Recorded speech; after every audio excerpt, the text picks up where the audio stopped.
everybody. Thank you very much for joining us. My name is Dean Serneels. As you probably already know, the Mad Mixologist is no more because this is my brand new studio.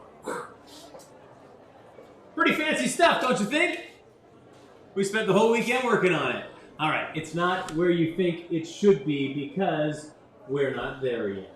All right? We did want to bring you in on the journey as we go from Mad Mixologist, crazy fun stuff, to bringing you guys some more real information about bartending and some real people involved with bartending. And I want to show off to you, my great friends in the industry, and bring their knowledge to you. All right? So this space is going to evolve, and you're going to get to watch it evolve as we go. All right? I do want to shout out to Sean Sewell out there. Thank you very much, sir. Now, very special project right here, and the man behind it, ladies and gentlemen, Maker's Mark Distillery Diplomat for Kentucky. Now that's the king of the diplomats, right? Because he's in Kentucky. He works right at the distillery.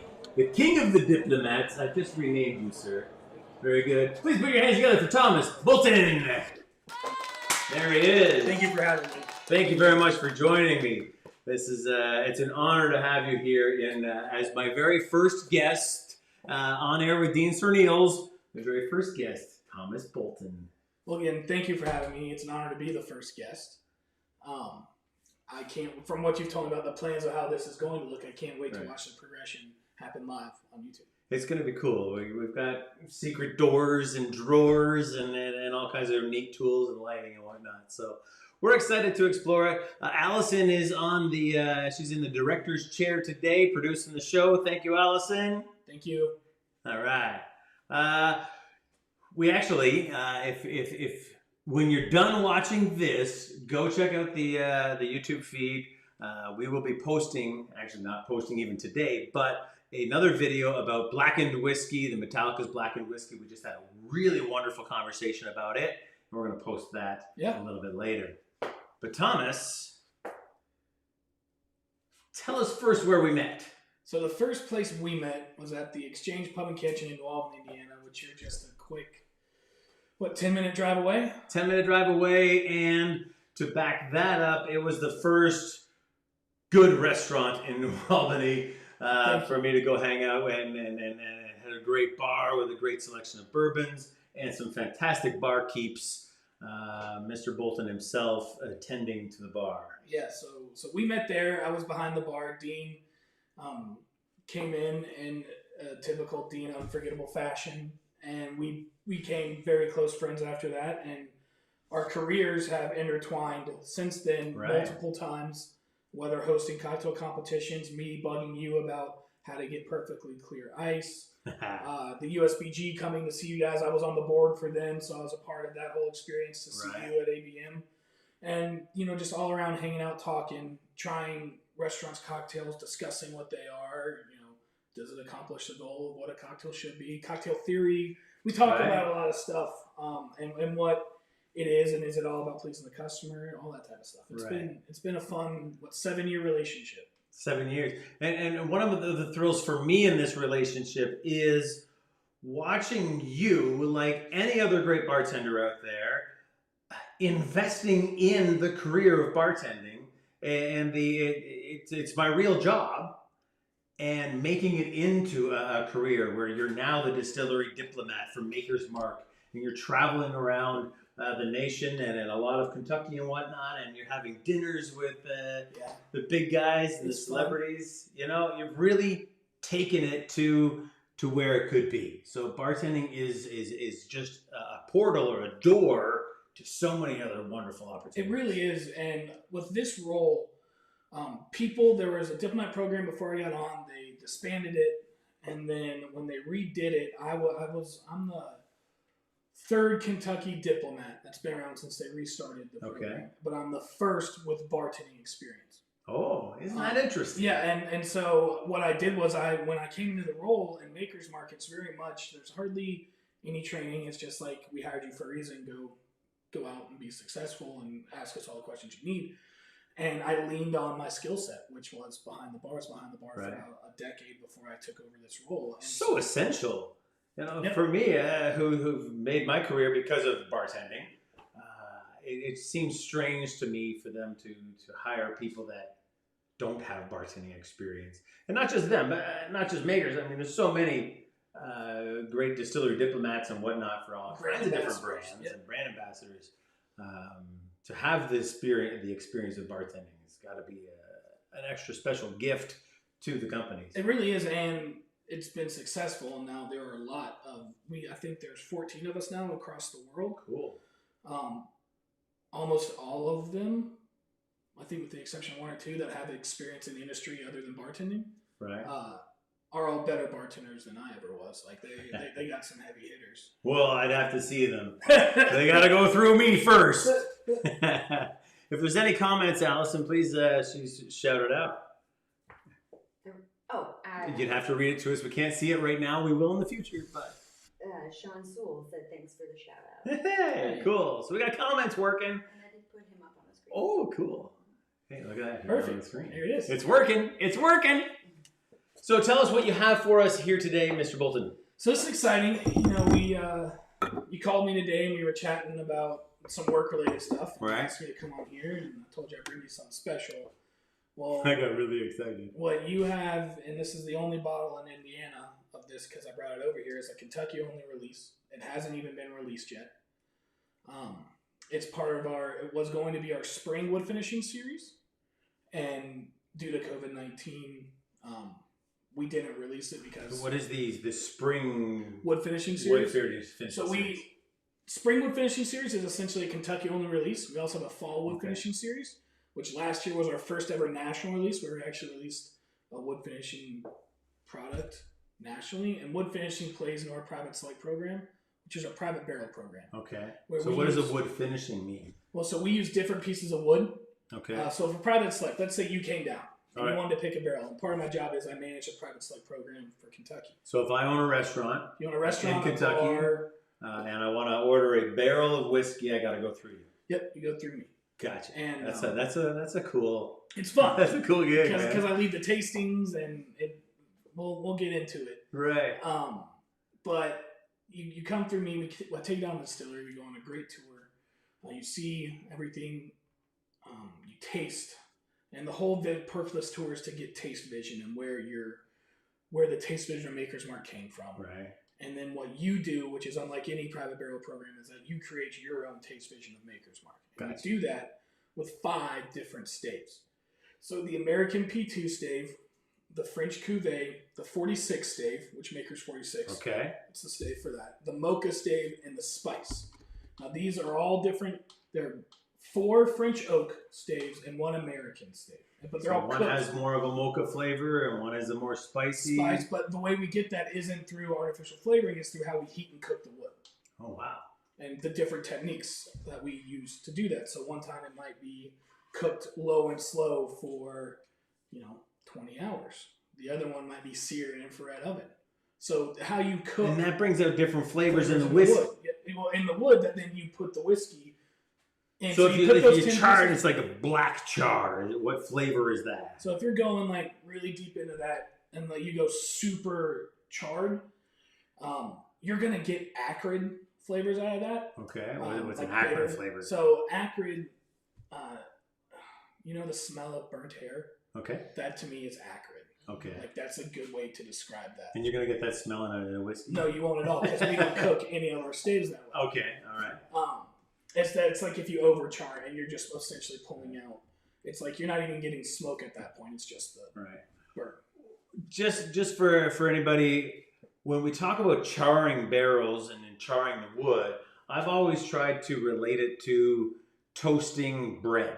Yeah. Just so that we can have a visual of a lightly toasted bread is, lightly brown.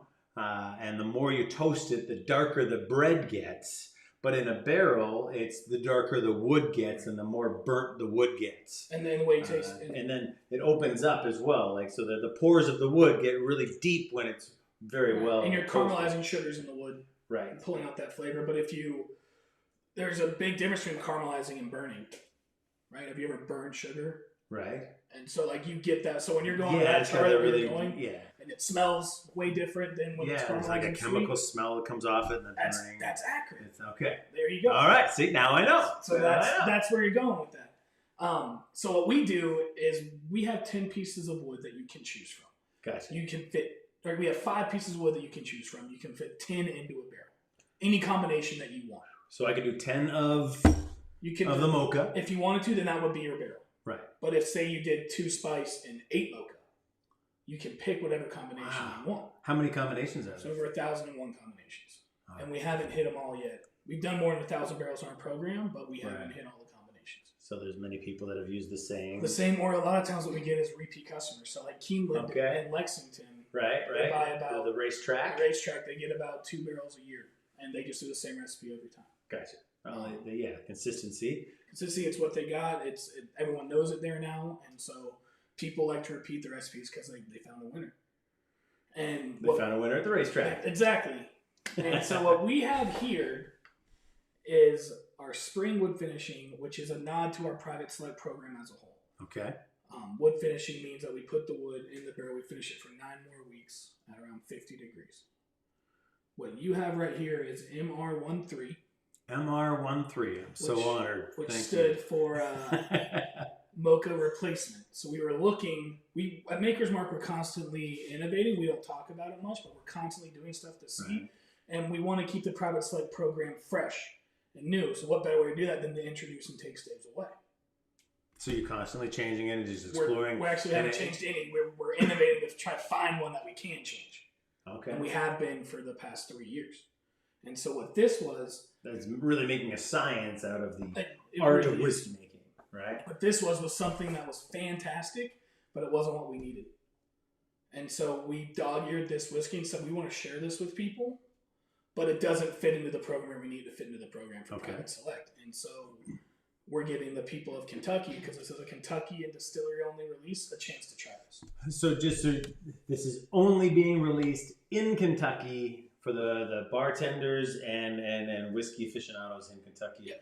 If I go to Tennessee, not going to be there.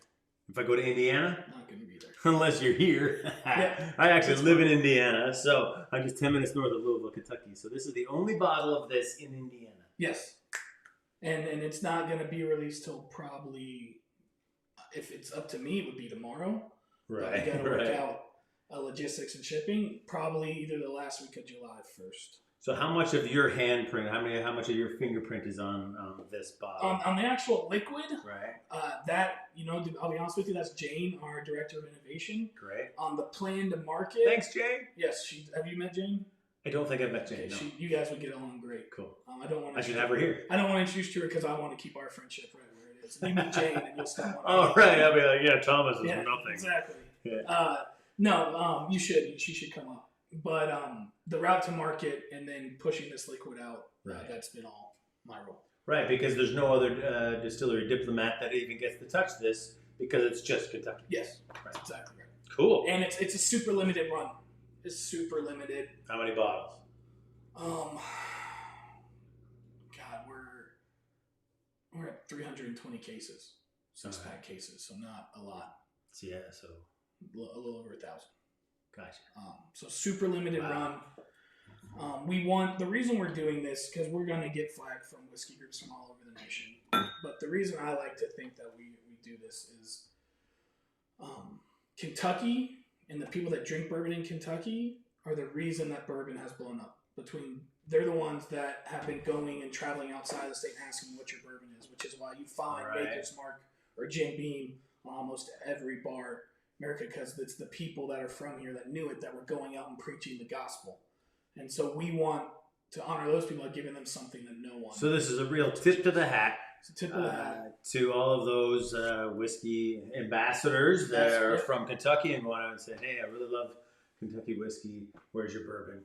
Exactly. That's really cool. We're also putting it in bars here, not to be in cocktails. There's not enough, but as a taste, because without bartenders and the resurgence of craft bartending and people picking up old cocktail books and reading them, there wouldn't be that big of. They go hand in hand with people from Kentucky and bartenders both taking on the mantle of bourbon and rising And so we want to give a nod to those guys It's too. just so huge right now. How many bourbon distilleries are in the area now? Because when I moved here, there was, I believe there was 9. Yes. I might be wrong, but that was 10 years ago. There's way more. Like 65 or something? Yeah, so I'll give you a stat that Bill Samuels Jr. told me. Right. Who created Maker's 46, the innovation of wood finishing. And he said... I had dinner with him once. Oh, yeah? I bet that was a great dinner. It was awesome. I actually stole somebody else's seat. I came in late, stole somebody else's seat, and I was sitting down. Hey, everybody, I'm here. And I looked over and I'm like, holy shit. Bill Samuels was sitting right beside me, and he's like, who the fuck is this jackass? But anyway. That guy yells at me more than my wife does. And he retired, and he's still in the office. Right. I have a barrel signed by him, a barrel head signed by him. Yeah. Him and Dale DeGraw. Well, that's a great one. Yeah, on the same barrel. Bill Samuels Jr., Dale DeGraw, and Matt Jones. I love Matt Jones. Matt Jones is my cousin, and used to be with Makers and Jim Beam. So, yeah. God, that's great. Yeah, it's a cool barrel head. One of a kind. So let's get into this. Okay. I'm getting thirsty, man. All right. So what you said there was all the 10 different barrel staves. What so barrel this staves is are in all here? 10 of one stave. French oak. Okay. And are there any other comments coming in? Yes, one from Ryan Siddall. All right. So, Hey, Ryan. Great seeing you guys talk about the careers that can be built from bartending. I served you in Niagara Falls at the Marriott. Been a pleasure watching your adventures in the industry since. Cool. I remember you, Ryan. Thank you very much. Thanks for joining us.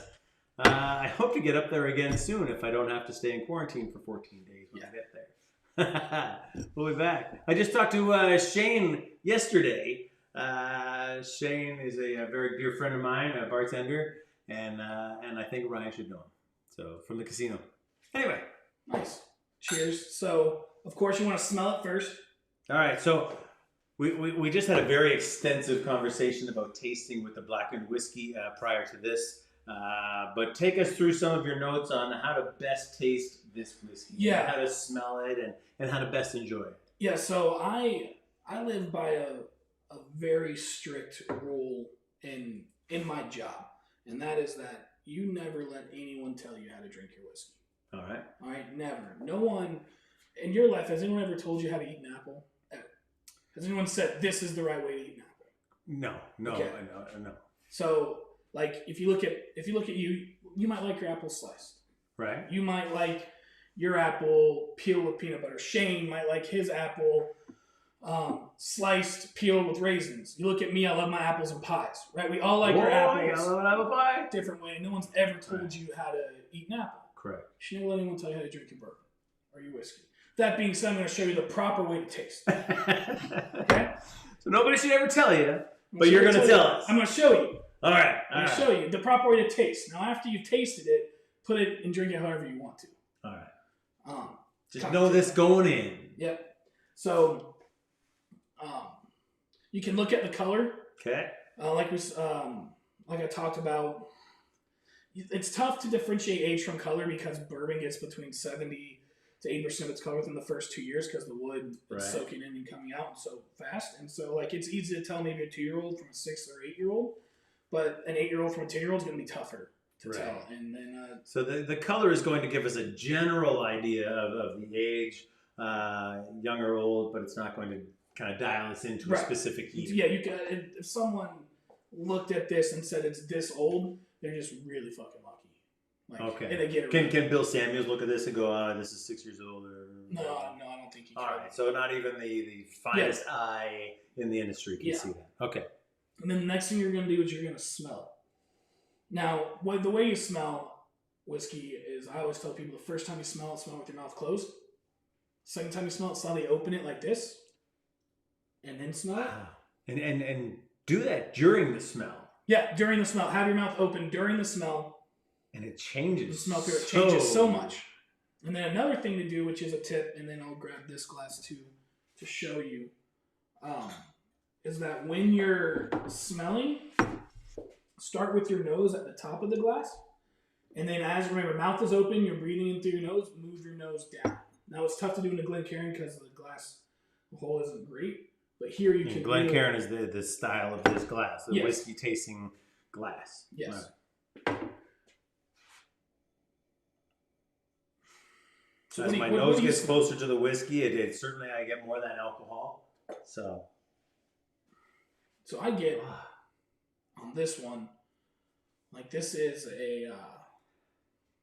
it's robust. How do you refresh your nose? Oh, that's a great question. There's what I do is I smell my elbow.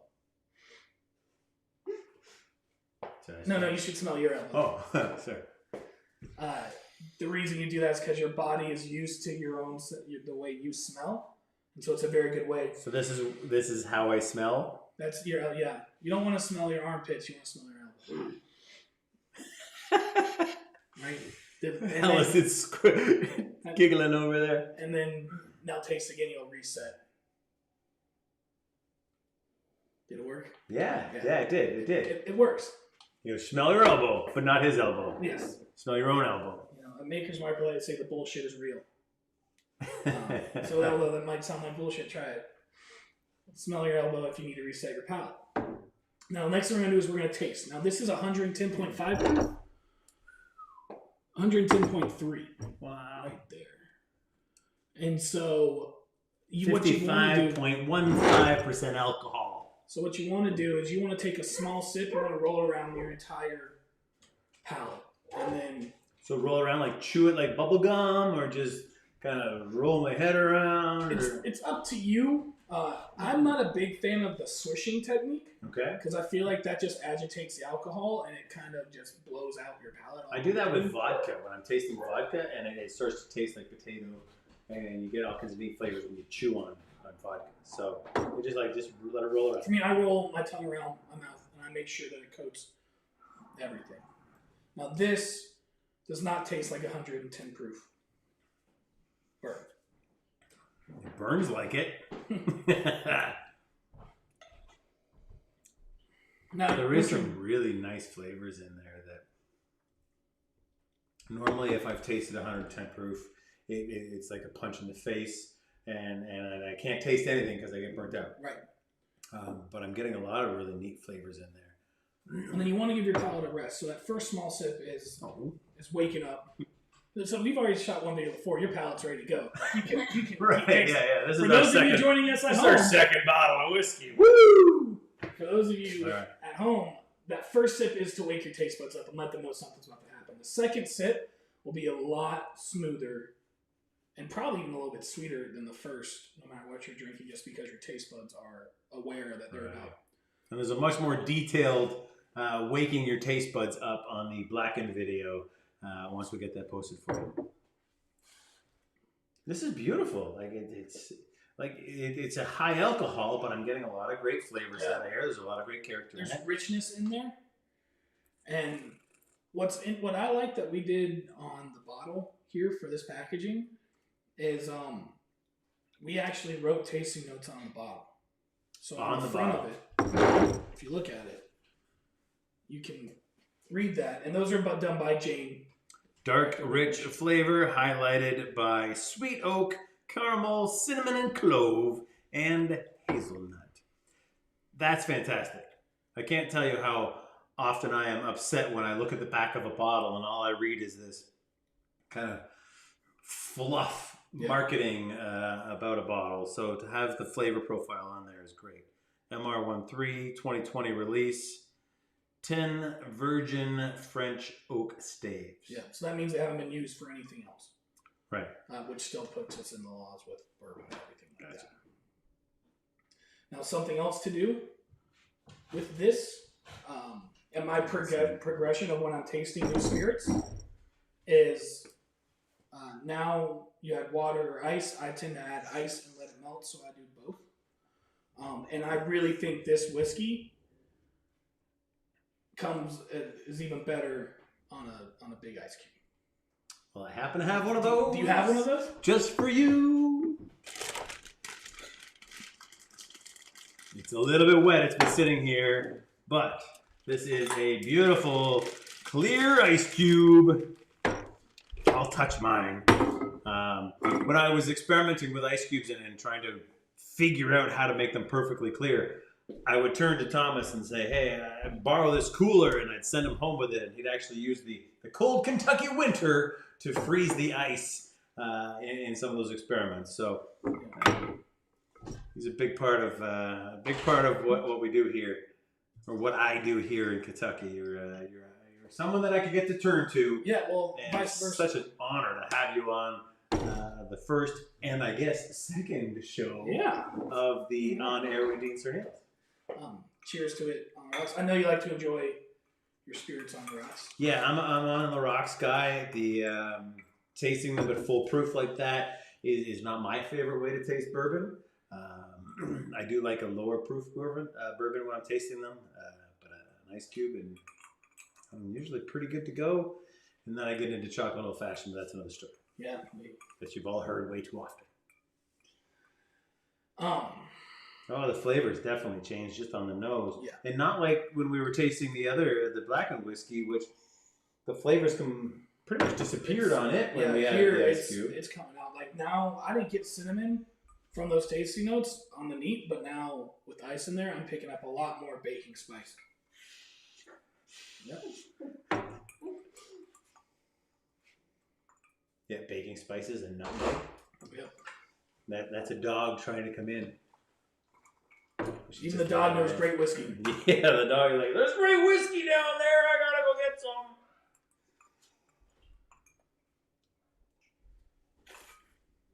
So when we were talking about ice and this ice, Dean used to come into the bar that I worked at, and the Exchange Pub and Kitchen, and he loved his seat, and there were two seats that I really enjoyed, and he would wait for he'd sit at the end of the bar and wait for his seat before he'd order dinner because he wanted to sit down in that seat, have dinner, because it was a great seat to talk to the bartender and to see everything going on. It was a shotgun bar, and I'm one of those guys that likes to sit in the back corner. I got my back up against the wall, and I get to watch the entire room. Having been in the industry, I'm 30 years now, 30 plus years in the industry, and I just love watching the ballet of the room, of the new guests coming in and out, and the manager walking through, all stubborn and whatnot, and then I get to watch the bartenders behind the bar crafting, and it's also where the computer system was. So whenever you needed to ring something in, you'd come down and we just chit chat, and you'd be like, "That guy over there is a jerk," or whatever, Well, it was great conversations. The best was one time he came in, and Dean and I had got to know each other, and this was really where our friendship blossomed and solidified. And he sits down in the seat, and we're packed, and Dean had waited for a seat, and so he gets there, and then he pulls this little igloo cooler up, and he sits at the bar, and I'm like, "Do not pull a heart out of that cooler." Like, I brought my own ice. He was like, "Hey, but I just brought my own ice." I was that guy for real. I brought my own ice. I was on ice, but then I started the conversation with ice with all the patrons around. Right, yeah. There was like 6 or 8 people that were like, "Can I try it? Can I have one?" And we were using the ice molds, just the big ice, but it got cloudy no matter hot water, still water, all those myths that aren't true. Yeah. We tried them all. If you got to do directional freezing to get the clear ice that you need. Camper English, if you want to know how to properly use directional freezing, Camper English is the place to research that, or check out the very first episode of the Mad Mixologist on this YouTube channel. So that's how we started getting into ice and that whole conversation of elevating cocktail experience for your customers. Even in a gastropub was really what it was. That we do 3 turns a night. It was a huge restaurant, but it's like those small things that you could do that could separate yourself. At the time, there was no other restaurant really around that was doing that in the area. Now there's a bunch. So it was doing those small things that would separate yourself from everybody else. Yeah. The Exchange was truly a leader in the industry here.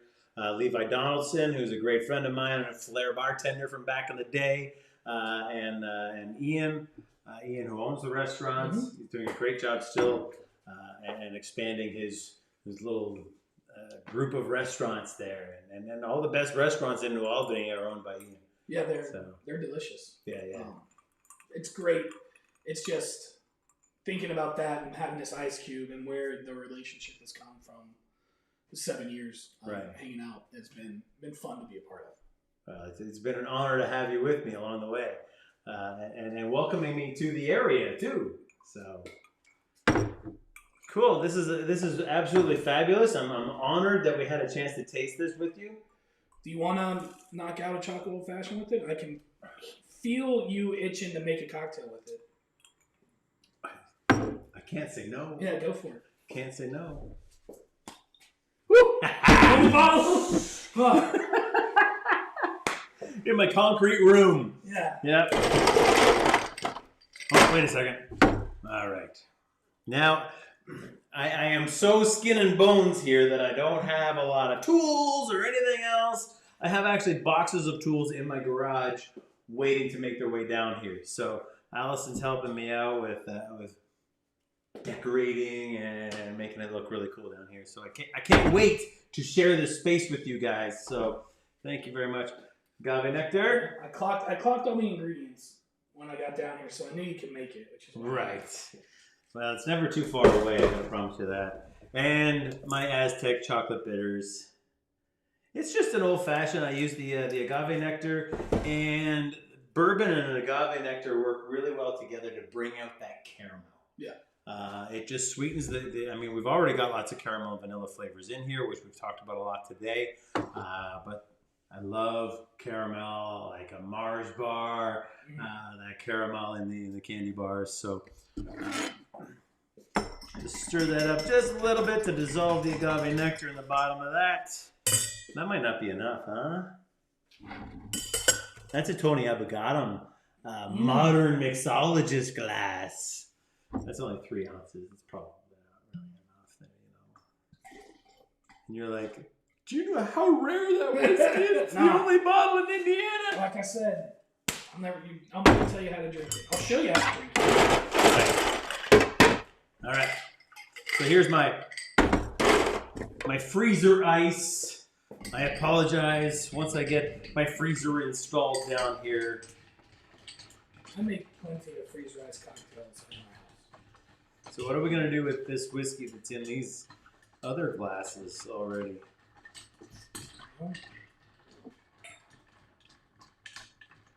Stir it forever, and then a little longer.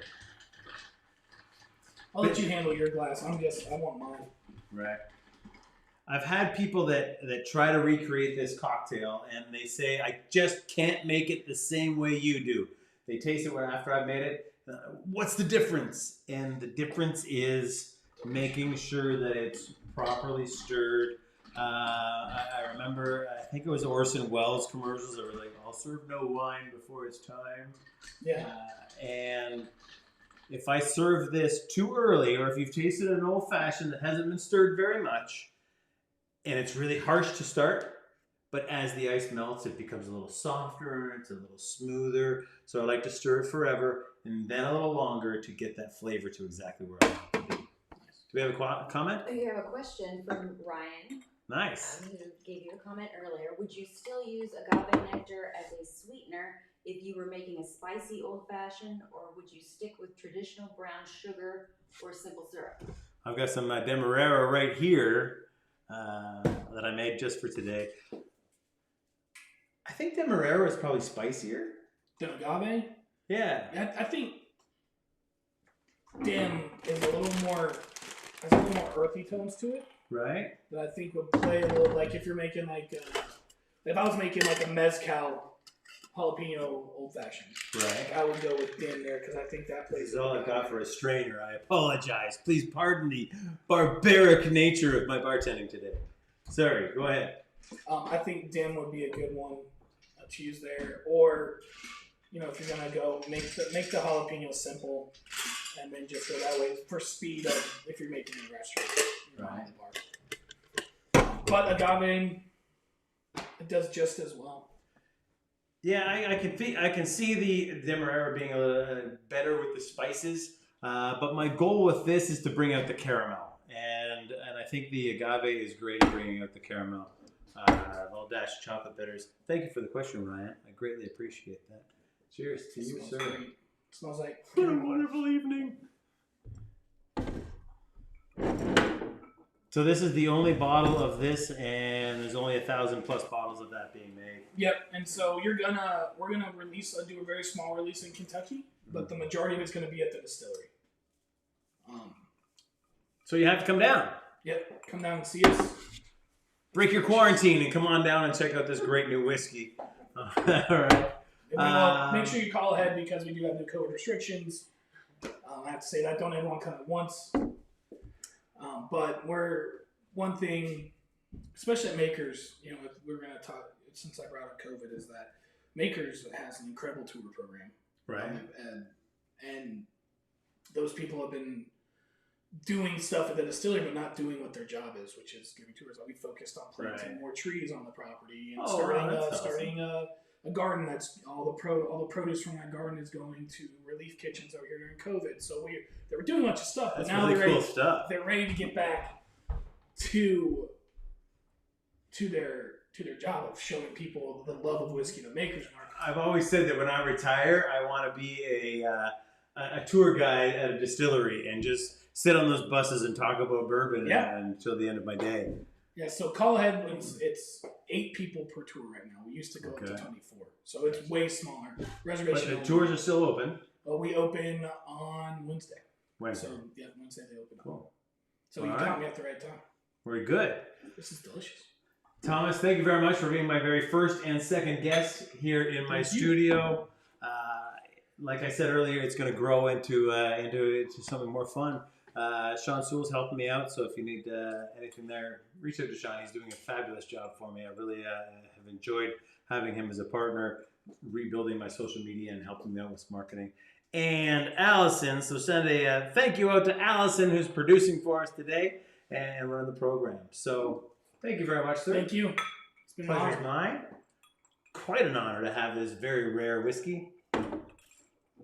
And with that, we're going to shout out and say good night from New Albany, Indiana. My name's Dean Serneels, and that's Thomas Bolton. Have a good one.